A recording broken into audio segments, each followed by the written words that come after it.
Sir, अपना परिचय देते हुए बताइए कि क्या उद्देश्य है आपका आज इस क्षेत्र में, आप किस उद्देश्य से आए हैं? बनारस सिल्क की साड़ियों के लिए जाना जाता था।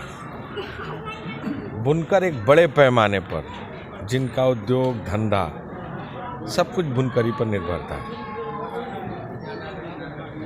जब यूपीए की सरकार थी, उन्होंने सब्सिडी दिया था, 75 रुपये फिक्स चार्ज था बिजली की व्यवस्था के लिए।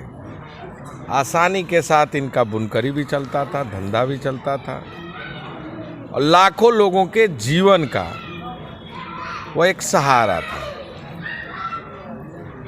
जो सिल्क की साड़ी लगभग 3 लाख से अधिक अकुशल मजदूर, जो उसी जीविका पर आधारित हैं, उसी रोजगार पर आधारित हैं, इस सरकार की नज़र लग गई।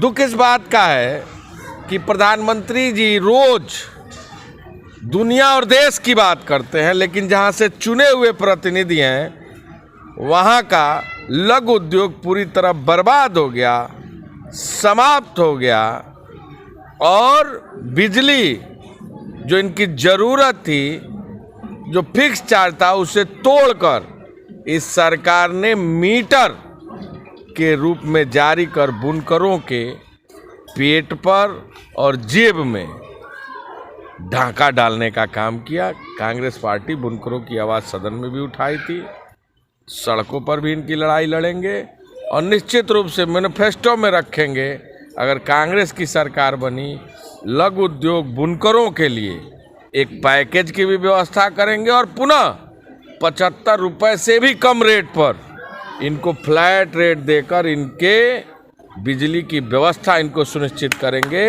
और इस उद्योग को विकसित कराने के लिए जो बनारस की पहचान सिल्क की साड़ियों की थी, पुनः स्थापित करेंगे।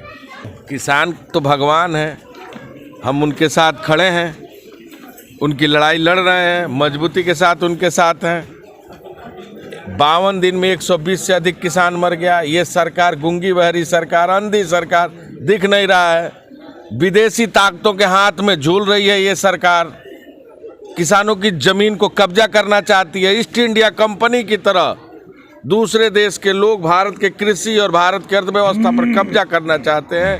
कांग्रेस पार्टी किसान भाइयों के साथ खड़ी है, उनकी लड़ाई लड़ेगी।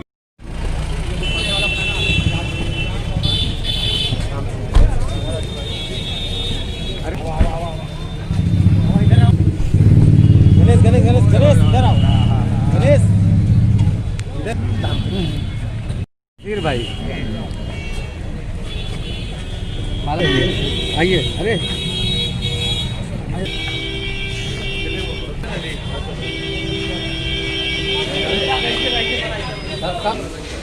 ये हमारा गरीब खाना और आम लोगों का। बाबू